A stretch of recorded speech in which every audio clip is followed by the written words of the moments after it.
Okay, since I've got to do this anyway, might as well get it on video at the risk of showing you how autistic I am. I hope I can get through this without too many little mess ups. I've got my spine tester here set up. I'm sharing the shop with my storage, so you can see that stuff back there. I've got some stuff over here on the table. Anyway, this is my work area for now. I'm going to be updating my notes, and at some point I guess I'll put these together in a more formal format and publish them. This is just reed arrows. I've got one on atlatl darts and one on plains arrows and one miscellaneous. Anyway, let's get to this. All right, so this is not going to be any particular order. It's just whatever's in the stack from yesterday, the arrows from yesterday. I think I already have some of these spined out and stuff, but let me just check. This is going to be the Anasazi.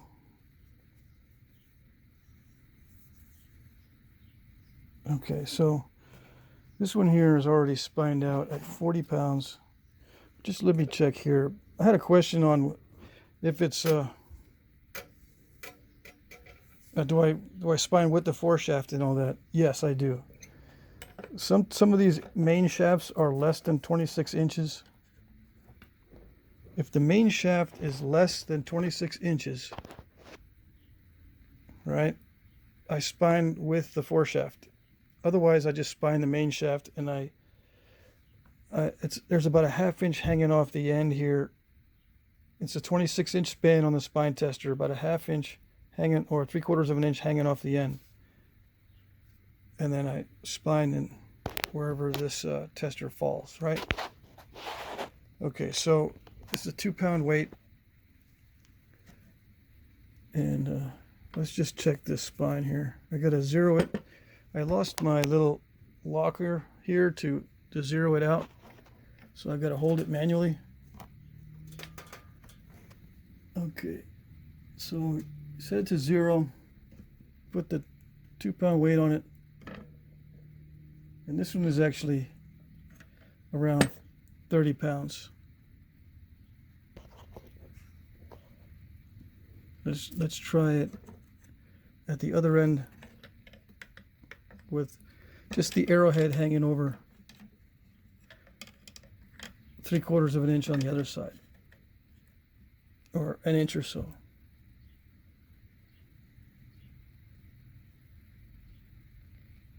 Okay, and that's about 35 pounds. Okay, so between 30 and 35. So this is actually pretty weak. Now, I talked about the nodes, right? This actually has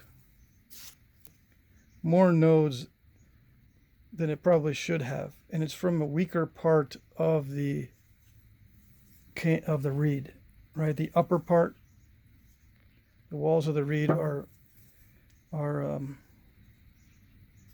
less thick. Otherwise, I was just estimating the poundages, but it's between 30 and 35 pounds. So I'm going to revise this to a range. Let's see, what did I do with my pencil? There it is.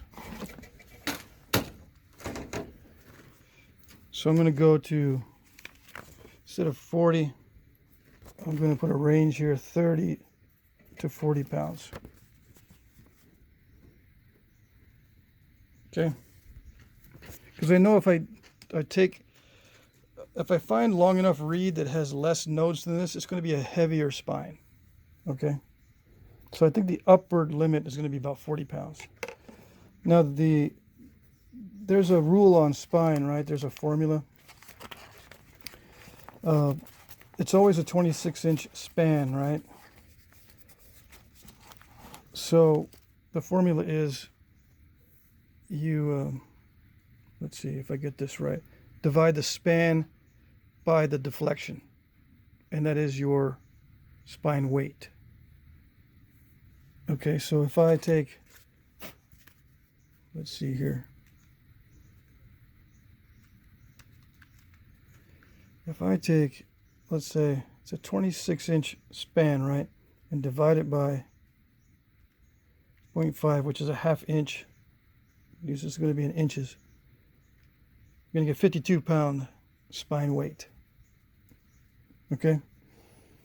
Now that doesn't work for a 24-inch span. There's a 24-inch span also on the spine tester. But as these guys, the manufacturer explained in their sales brochure, that this particular model of spine tester is adjusted with testing, or has been adjusted after testing hundreds of shafts. So they were able to, build bows at 40 pound, 45, 50, 55, 60, and had like 10 different bows, shot arrows out of each one, and they figured out which spines work best with each bow, right? And then tested them on the spine tester and deflected them with 2 pound weight, and then created this scale on tested arrows. And of course they went back and they also compared it to the formula I just gave you. You divide the span by the deflection and you get the poundages. Now what I've noticed on that, if you are, let's say the deflection is 20, it's always going to be 26 in this case, and you divide that by, let's say, a 1/4 inch deflection, you get 104 pounds spine weight. However, on this particular scale, a 0.25 deflection is way over 100 pounds in spine weight. So it doesn't really work with these smaller deflections or with a really strong spined arrow. It works with deflections of 3/8 of an inch or greater, right? So at about 3/8, it starts to get more and more accurate as far as the formula goes, according to this tester, when you want to compare, right? So just in case you want to get both the benefit of this particular manufacturer's spine tester and the formula, just realize that deflections over 3/8 of an inch are going to be more in tune with experimentation, okay, and then less than 3/8. You're still going to get a spine, and you can still work with it with your archery equipment. You know what I mean? You can still say, well, my bow is 80 pounds, but it'll shoot a 100-pound spined arrow according to the span divided by deflection, because I guess my 80-pound bow fires really, really fast, blah blah blah, that kind of stuff. All right, so let's move on. I got that range there. I updated that range on that particular arrow, so let me put that arrow aside. Wait, I didn't do the weight on it. Let's do the weight, the total weight. It's going to be lighter probably than the properly made one that's got a little bit better nodes on it, because like I said, the reed will be heavier with less nodes. It'll be up the part of the reed that's closer to the ground. This is the upper part of the reed. I think I mentioned that. Now some reed arrows are made with the upper part of the reed. I've seen Apache arrows done that way, and other arrows from Mexico done that way. Okay, from what is now Mexico. All right, so let's weigh this. 338 grains. Yeah, 338 grains. So I'm going to start putting the grain weight on these. Now that's going to be on the light side. Now,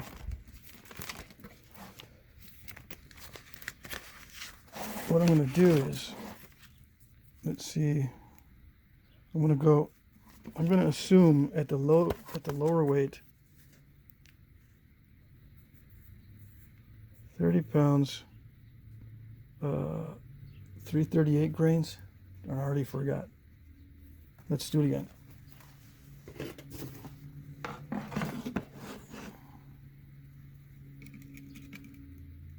Yeah, 338.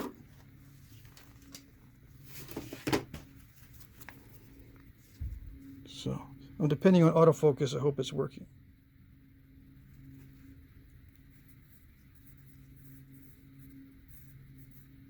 Okay, so that's a measurable quantity. I mean, that's a quantity that I actually did measure. Okay, it's not a guess. So I'll write down stuff that I've actually I can put a check mark or whatever. I've actually confirmed that. Okay, so let's move on to the next arrow.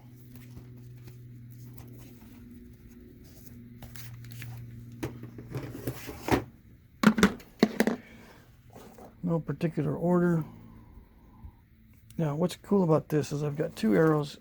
These two here are supposedly, you know, copies of each other. So let's see how they differ in spine weight and all that. All right, let's see if I can find them. I think it's this one here. I really do need to label these, put numbers on them, but I hate to write on them. I only write on them if I feel it's absolutely necessary. Okay, so let's do the weight first since we got the scale out. Okay, this one here.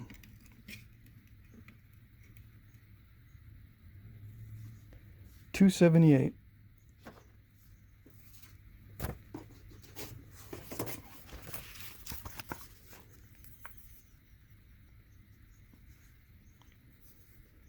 $278 grains on that one. And the other one's 286. I don't know if you can see that. 286.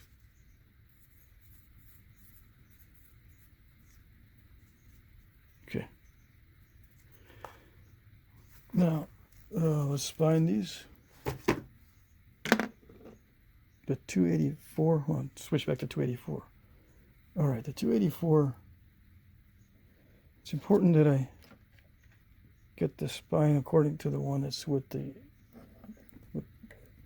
match the information with the correct arrow. Okay, this 284 grain arrow is spined at 38 pounds. Okay.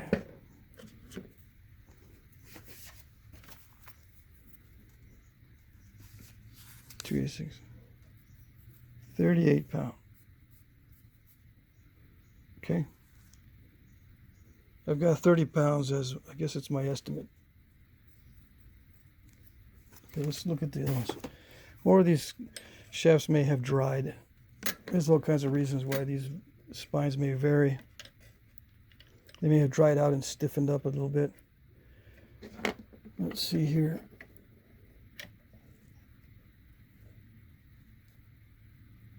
Okay. This one is right at 40 pounds. Okay, so the other one's at 40 pounds.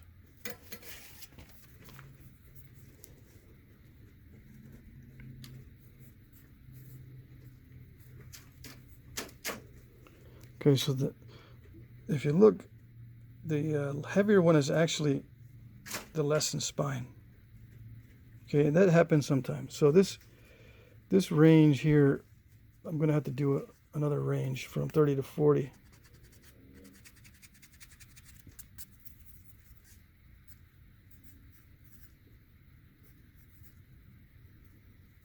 Okay, because I may have built one a while ago where that was 30 pounds.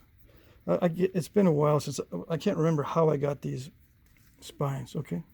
All right, so these are confirmed. Now we go on to another one. Let's see, it's already 14 minutes. Yeah, I'll just tag on. It'll be as long as it is. I'll just tag on the, or piece these videos together. Okay, wait.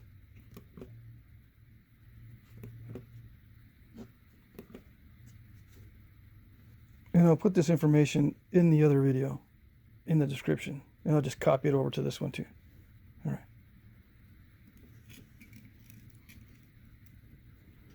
This one's 288. This is an Apache arrow.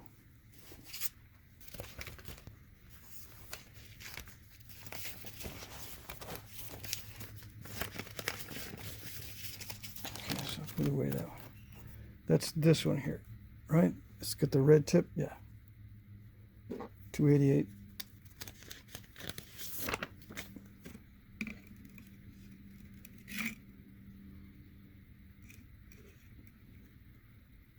Now it says 294.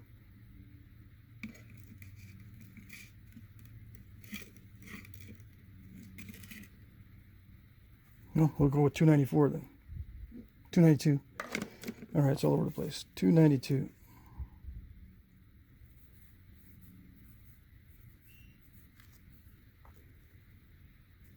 Okay.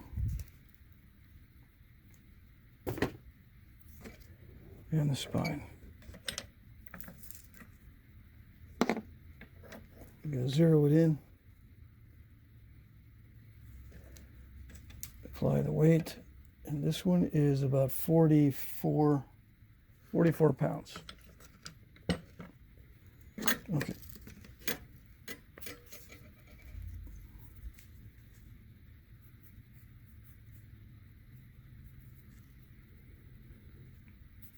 Okay, so 44 pounds. This particular one. Now, as I make more, I may write down a whole bunch, but I try not to write too much information on one sheet, which is really hard to do. But if I don't, I'll lose the other sheets. So this is what I'm probably going to do, is just write down a bunch of these as time goes on, and then get an average. Okay, so that's that one. Now, the question was, let's see, this overall length. I had a question on this. Okay, the overall length on this one is 29.25. That's not too bad, right? It's more than 26 inches. So I include the foreshaft. I just included the foreshaft in the spine of this one, right? When I spined it. The foreshafts do flex slightly, of course. The longer they are, you know, and the thinner they are, the more they flex. Okay, so shorter ones don't flex much, but I don't see too many short arrows with really short foreshafts. It's usually long arrows with short foreshafts or short arrows with long foreshafts. Okay. Now, all that said, it's longer than 26 inches, right? So what about the extra past? We got 3 inches or so extra past the 26. Doesn't that affect the spine? Why aren't you accounting for that when you write down the spine? I don't, because then I would have to write an extra note. This includes minus 5 pounds for every inch past 26. I don't want to write that in my notes, so I just spine it at 26. All of these are spined at 26 by default in my notes. 26-inch span. Okay, just like the charts you'll find online for spining arrows. They're all the span is 26 inches by default. I think with synthetic arrows, synthetic materials, that span has increased to 28 inches. And they use not a 2-pound weight, but a 1.94 pound weight. Okay, so it's kind of screwy. Anyway, we're talking about natural materials, and I'm using the old style of spining. Okay, and I'm also using a proprietary or a specific manufacturer's spine tester, which has experimental data mixed in. Okay, I'm repeating that just for the new guys that are just tuning in. Okay, so what about that extra weight, that extra difference in spine? I'm going to discuss that a little bit. With modern arrows, they are parallel shafts. That means the same diameter from tip to nock. With ancient arrows, that is almost never the case. They're always, not always, they're mostly barreled or weight forward or weight to the rear. I hardly ever see any weight to the rear arrows, so let's just discount that one. Most of them are weight forward, like it's a natural shoot and the narrow end is down here and the fat end is up near the tip. Okay, that's not always the case. But if it's not, what they do is let's say you make an arrow with the fat part down here. What you do is you start shaving from the middle down to the nock, and shave it down to where you have a barreled shaft, and then you leave that original diameter on the nock so that you can cut in a flaring string nock or whatever design you want. You leave the original diameter just here on the nock, you shave everything else down and taper it. All right, that's if you're starting with a natural shoot with the thin end forward and a thick end in the back. That's what I see most of the time. So you end up with a barreled shaft or thinner on the ends. That's what that means. Thick in the middle, thinner on the ends. Sometimes this thickness can range between exact center to forward of center to slightly rear center. Okay. With all that said, there's a difference in dynamic spine between barreled arrows and parallel shafted arrows. So I don't add 5 pounds, or I don't subtract 5 pounds from the spine for every inch. I go with every 2 inches. And if it's a really, really thin foreshaft, maybe 3 inches. So on this one here, I would say maybe every 2 inches subtracts from the spine. So there's like, I think there's 3 inches, right? So 2.5 times 5 would be what I subtract from the spine if I were to doing it that way. 2.5 times 5 is like 12 pounds, right? 12.5 pounds off of the, what is it, the 40 pound? 44 pound, so that's like 32 pound. Actual dynamic spine, that's what I would calculate it as. Because of the fact that it's tapered and it's going to bounce back and it has a different dynamic characteristic than a parallel shaft. All right, that's what I do personally. I'm not recommending that, necessarily, but that's what I do. The ancient arrows, the dynamic spine is different than a modern parallel shafted arrow. Okay, hope that wasn't too repetitive. All right, so now we can get back into this. Where's the other Apache arrow, since I'm on that page? All right, the weight on this, 320.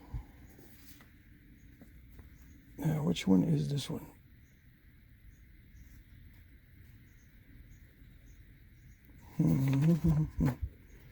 Okay, it's probably this one on the back.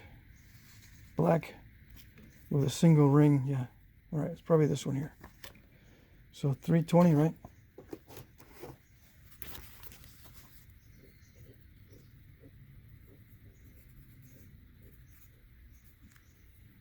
.320 grain. I don't have a spine. I don't have any spine weights measured for these. Okay. Now this includes the foreshaft. See, the foreshaft, the foreshaft is on the spine tester. Okay. Zero it in. I have a hard time with my setup here to get it to stay rigid, except in the default position for flint knapping. Let's see.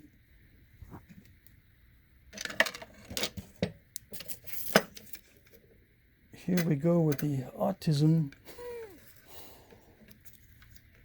I'm trying to avoid the other things. I've got the tripod set up on my left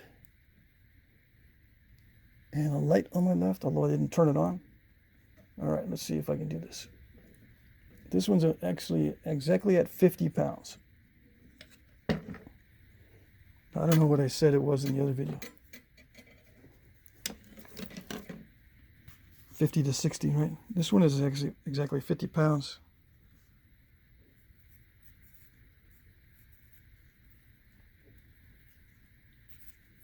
Okay.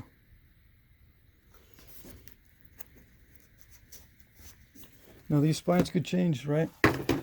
Right now we have extremely dry weather, which affects the spine.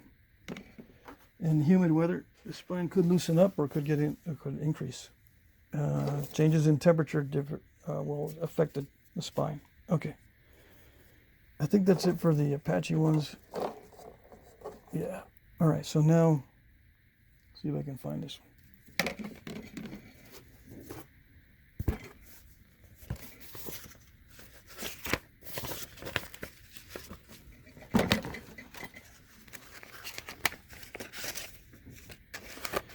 And I use the sheet protectors because for some reason I am not able to keep these pages clean or free from weird stuff happening to them. If you can tell me, like on this page here, why these pencil marks, the pencil writing somehow becomes erased by friction, just by opening and closing the book, maybe you can tell me how that happens. I don't know how that happens. Anyway, I always use sheet protectors because of weird stuff like that. And no, I didn't write it with a piece of paper over it. No. All right, so here we go. This one, let's do that one. It might be better if I just look at the book first. So I'm going to do this one here. This is a Tool River. I don't know if I mentioned that in the previous video. Tool River Indians, California. This is the one that has the pitch up on the arrowhead. Okay, let's see what the weight is on this one. Now the reed here might be different in Texas than it is in California, so gotta keep that in mind. But here we go. 386.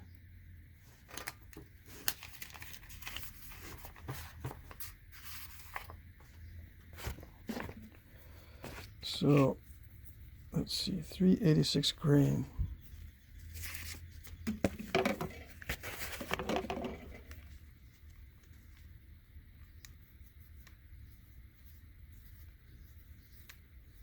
Overall length on this one is 33 inches. Okay, let's do the spine.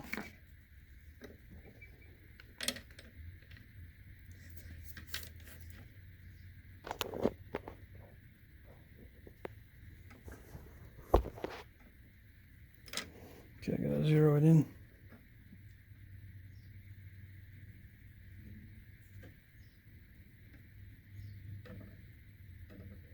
This one is 43, no, 48, 47 pounds.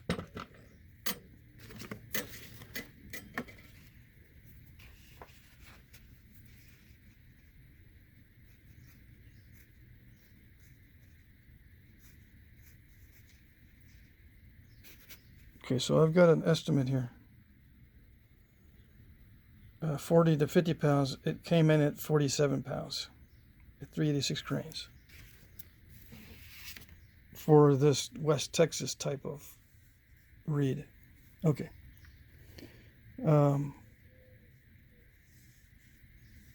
33 inches. So we got, you got overhang. And this one here, this is also a tapered. Now, on some of the Apache arrows, I noticed that the foreshafts don't have much taper. So they may be different, right, as far as dynamic spine goes, but I think the majority of these are tapered on the Apache arrows, although, like I said, that's like the only one, now that I'm thinking about it, the only particular tribe that used parallel shafted foreshafts, parallel sided foreshafts. Off the top of my head, that's the only one I've seen like that. Okay.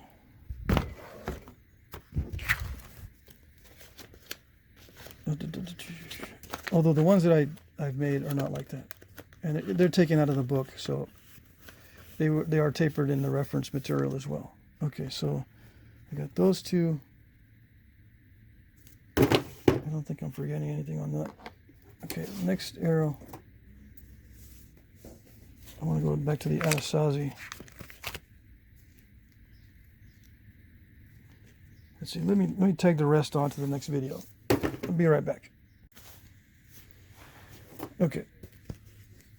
Anasazi with the wooden tip. What's next? Now, one thing I didn't do is I didn't weigh each foreshaft separately from the main shaft. And I'm not going to do that on video.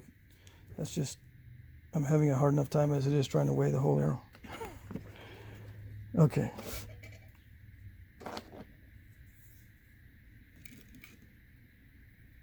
.314. This is much easier to do when there's nothing being filmed.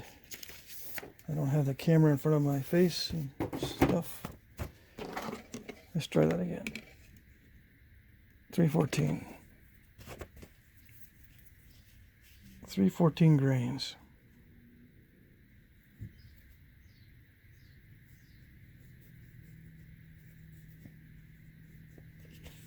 Okay, I have a 40-pound estimate there, or measurement, whichever the case may be. This one here, the foreshaft does not extend past the 26 inches, so we're measuring only the reed here. In this case, by coincidence, the reed is longer than 26 inches. All right. And the spine is 38 or 37.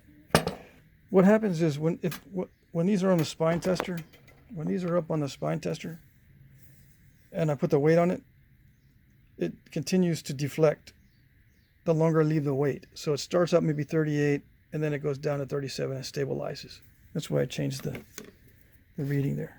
All right, so that's 37, right? I said 37.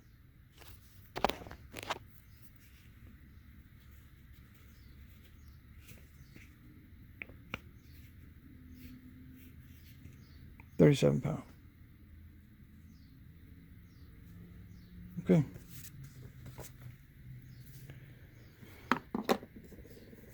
Let's see what's next.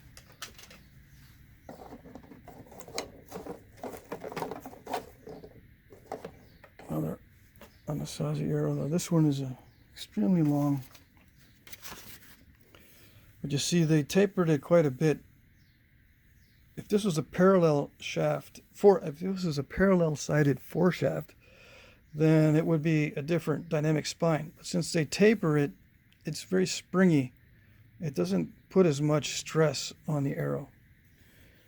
And I don't know if they knew that and did it for aerodynamics or for better penetration or both. I have a feeling it's for both for better penetration and for aerodynamics. Okay.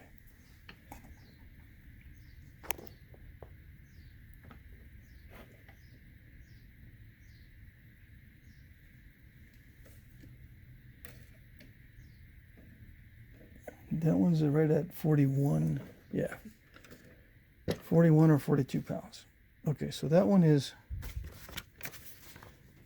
the two-tone.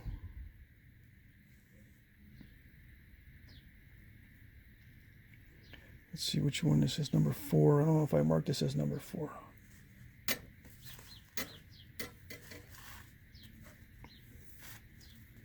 It's got to be this one here, because I already did this one. So it's got to be this one, 41. Let's just say 42 pound.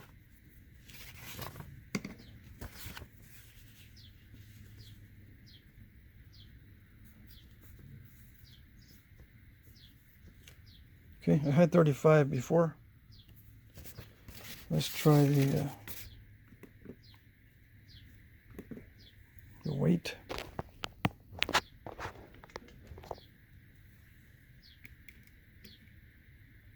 .348.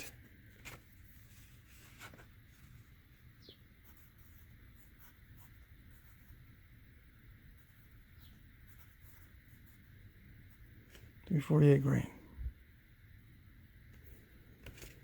Okay. I think what happens now that I'm looking at this, I'm estimating these spine weights because I haven't built this one yet. And I already have a spine weight. So this is an estimate. Okay. So take those estimates with a grain of salt. But I'm going by experience with these different diameters. That's another little measurement I could be including in these, but it would take me forever to record all this. Let me see. This one, this is 3/8 here, right in the middle, or about 9 millimeter.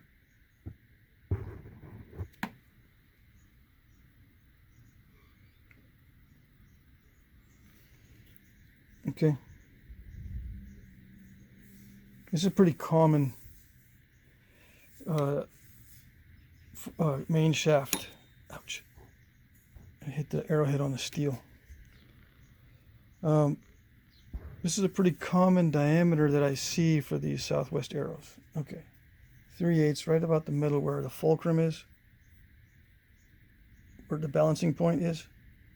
I could also put that as a measurement in these specs. What is the fulcrum for each arrow? And I will do that. Eventually, I'll have the fulcrum. I'll have the total length.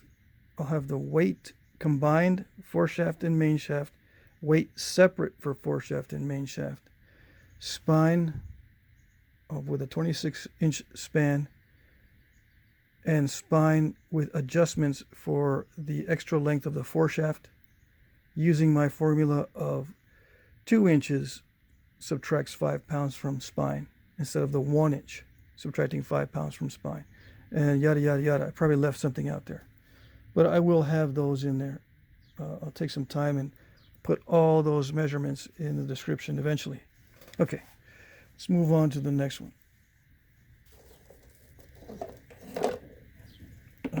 It's an Allely as well. Let's get the weight. Oh yeah, the diameter. The diameters of these things, I'm going to do a diameter in 2 points on the foreshaft, or this self point. I'll put 2 diameters. And I'll put 3 diameters for the reed or main shaft, whichever the case may be.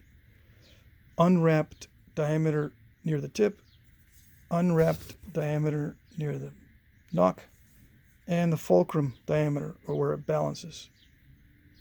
Okay, so there's 5 different diameters. And I could also probably put the diameter of the tang. It's another little thing. And you know, the type of the wood for the foreshaft. That makes a difference in weight as well. All right, so total weight on this.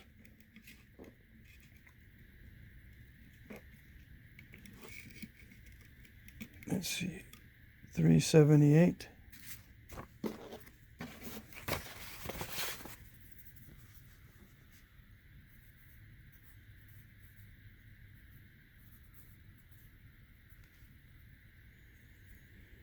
Okay.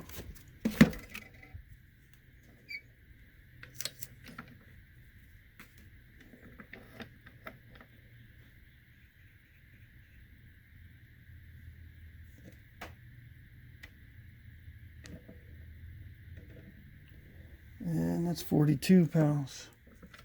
You're gonna have to trust me on all these.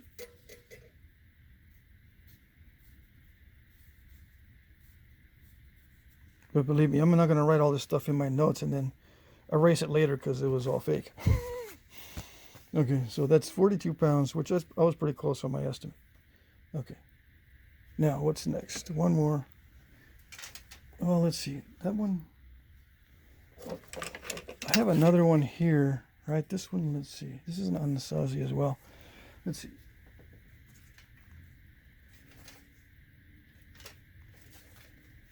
Okay, since I have 2 of these, ouch, I keep hitting this one on the pieces of metal.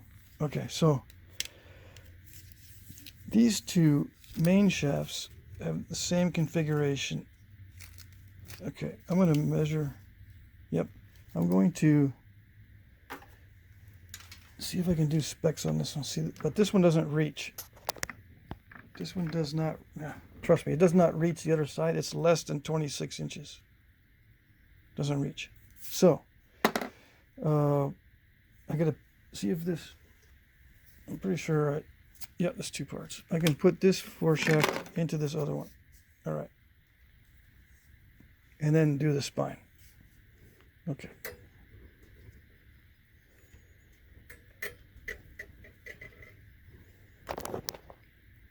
Let's see if I can do this without hitting the arrowhead on anything and getting everything set up and not fall over just as I'm putting the weight on it.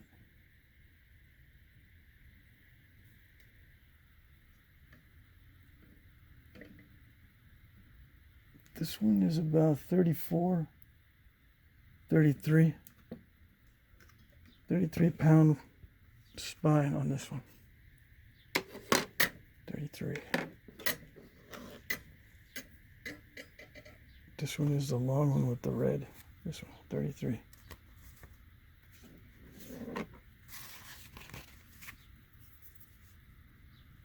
Let's try. That's way out of range because before I measured 42, right? Let's try that one more time. The foreshaft,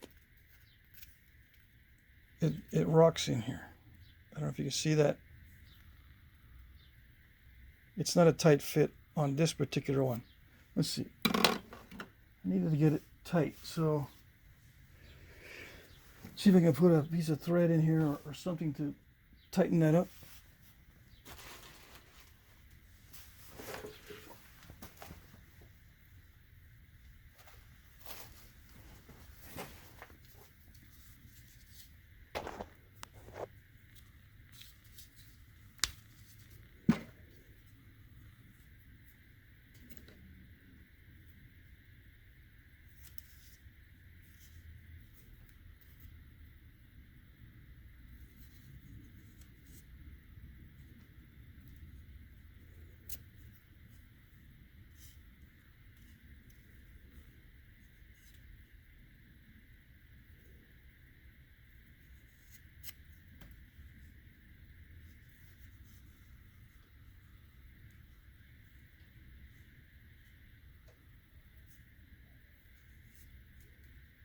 Yeah, much better.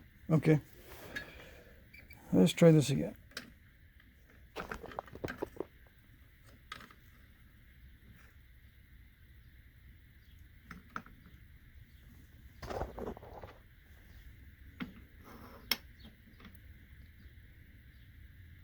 Zero it in. Apply the weight. Yeah, it's still about 32 pounds. Okay. Big range there. All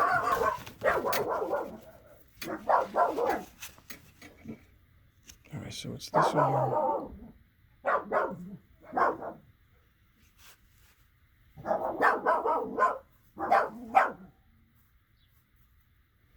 Okay, so 32 pound total weight.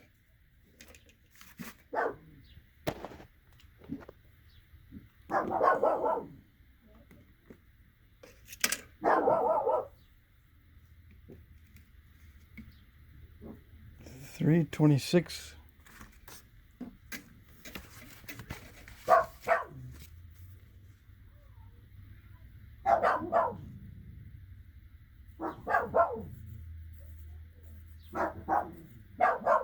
Okay, 326 grain. Okay, so 35 pound was my estimate, so it's kind of in the middle of these two, right? That's my story. Okay, let's put this aside.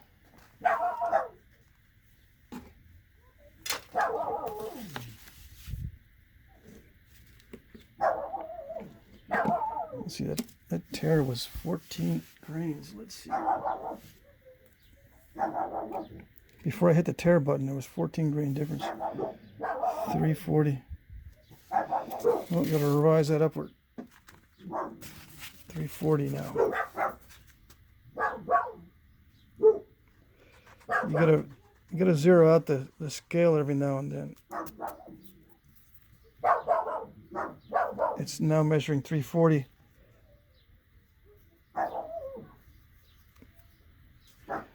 And it'll tell you, it'll be like negative right here when it's off. It's starting to get off. So you put hit the tear button, and it re-zeros it. So I'll look through the video again when I review it, and if it's a negative, I'll reweigh that arrow, I guess, and I'll put it, whoop, the wrong measurement, I'll reweigh it. Okay, or I reweighed it for this data set. Let's see, what else?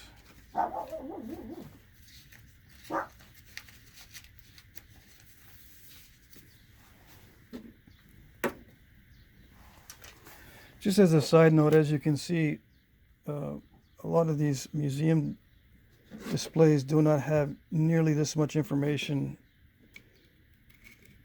on the arrows on display, either on their websites or anywhere else.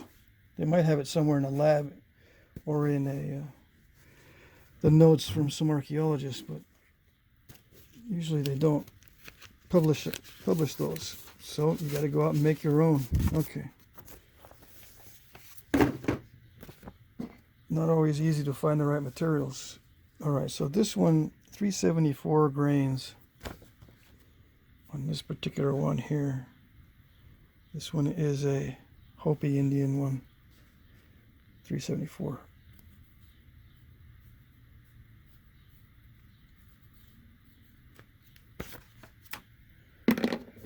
And let's see the spine.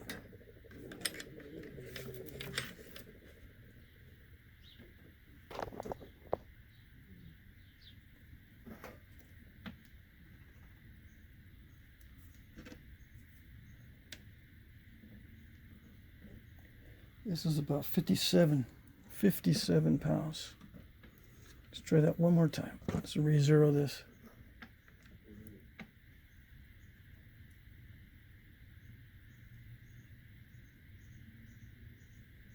Okay. Yeah, 57.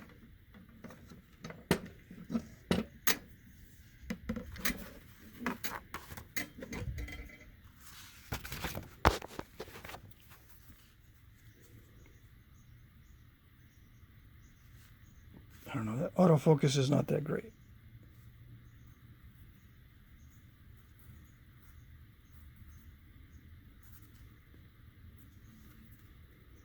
£57. Yeah, I don't have any information on the spine weight here. Now, on this one here, I wrote notes, approximately, because I scaled this from the book itself. The only thing that the book had was the overall, right? So I have to scale everything else if they don't have the actual measurements. A lot of times books only have the overall measurement. So I have to take and scale the object. So all these are approximate, and I'm guessing also on the diameter of the shaft on this one. It may have been thicker or thinner. This particular one, I had to scale it because there's no information on the diameter of the shaft. So this one here on the Fulcrum, just to give you guys an idea,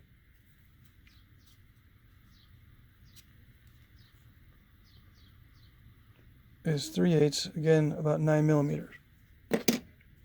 Okay. Now this one is 36 inches, so that's 10 inches more than 26, right? So let's say we were using the old original, subtract 5 pounds for every inch over. You got 10 extra inches. Subtract 5 pounds for every 10 inches. That's 50 pounds off the spine weight. Doesn't make much sense, right? Let's say it's 2 inches. Subtract 5 pounds for every 2 inches. That's it's still 25 pounds, right? Let's see if I'm doing the math correctly. 25 pounds off of 42 pounds, or whatever, 57 pounds. 25 pounds off of 57 is 22. This is, you know, with that formula, even the one that I use, it's like a 22-pound spine. Doesn't make much sense. The bow is going to be more than 22 pounds weight for this size of arrow and 374 grains total. If you shoot it out of a 22-pound bow, it's going to go very, very slow. Almost way too slow for anything effective. So that added, or to subtract spine weight because of the added length on the end, is kind of a screwy thing. In my opinion, it's kind of a screwy thing. And you'll have to work with that when you're doing, if you want to do this on your own, just like what I'm doing here, I will have to probably make adjustments for the amount of extra foreshaft that affects the dynamic spine. I would have to make my own observations, my own data tables and all that, so that we can match a bow with it and get a good bow weight that will fire that arrow at a reasonable speed. All right, 150 feet per second is a reasonable speed for a bow to fire an arrow. Over and above that is excellent. Below that, you're starting to get dicey. It might not work as far as what you're trying to shoot at. Now, if you're trying to shoot at someone just to poison them, this is a whole different ballgame. Just to get the arrowhead to penetrate the skin, that's different. But you don't need big, long arrows for that, I would assume. You just need little tiny ones with little tiny bows. But anyway, getting out, that's a tangent too. I'm sure someone's going to ask the question. But anyway, this will give you an idea, hopefully, on what we're dealing with. And maybe this is why museums don't publish this data, because it's variable.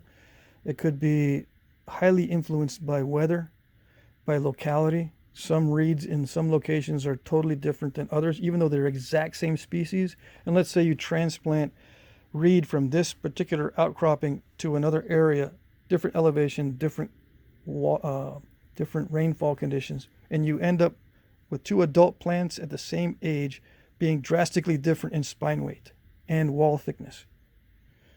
So what we're looking at here is, over time, I'm going to be adding more and more to the data set, and then we'll finally get averages. Now, this may take years. I mean, I've been doing these videos for about 10 years, so I assume I'll be doing them for a lot longer. And even after these 10 years, I'm still seeing a lot of variation. I can't come up with an average. I can't tell you an average draw with any kind of confidence on a bow, but I do give out that information. Like, the average that I've seen so far over this span of time is a 40-pound draw weight at 20 inches. But no more than that. Usually it's less than 40 pounds at 20 inches for a Native American bow. I can't go further than that because a lot of Native American arrows do not draw past 20 inches, just looking at where the main shaft ends. The overall arrow may be longer than 20 inches, right? But the main shaft is not going to be longer than that. I've seen some main shaft as short as 16 inches. So I'm assuming they're drawing to that junction between main shaft and foreshaft. I could be wrong. There might be some tribes that draw past the junction with all that sinew and all that lumpiness and that abrupt transition. They may be drawing past the abrupt transition, if there is one. Most of these transitions are pretty smooth. Anyway, some might be drawing past that. I have no idea, and no one has any idea if these tribes are doing that. I would assume not, because of all my shooting of these types of arrows. It's very uncomfortable, and not only that, but it makes a noise when it hits the bow, that transition, and stuff like that. So, okay. If I left something out, let me know in the comments. There might be a basic question of why would they use reed instead of another material, when right next to the reed is some willow. Right next to the reed, there's other things like straight shoots of, let's say, Texas kidney wood or something like that, much harder, much more consistent between different pieces, different shoots. There is more of a consistency there in a lot of these hardwoods or maybe even the willows. I haven't made very many out of willow, but there are some arrows made of willow. And, you know, various things like that. Why cane and why not something else? I think it has to do with tradition and just the way that you're brought up and how your father made the arrows. It's easier to go with what you already know. That's my basic explanation. I don't know why they would use the reeds. For me, I do like them, the looks of them, but making arrows from reeds, I don't know. There's materials that I would prefer a lot more. Okay. All right, so I hope that helps. I'm going to be looking at doing some more data collection and putting that in the description, but I'm not going to do it today. I'm kind of busy. A little bit later on, not right now, but a little bit later on. And usually I do all this stuff at night when no one's bugging me. Okay, so hopefully that helps, and I'll upload this and we'll see what happens. Okay.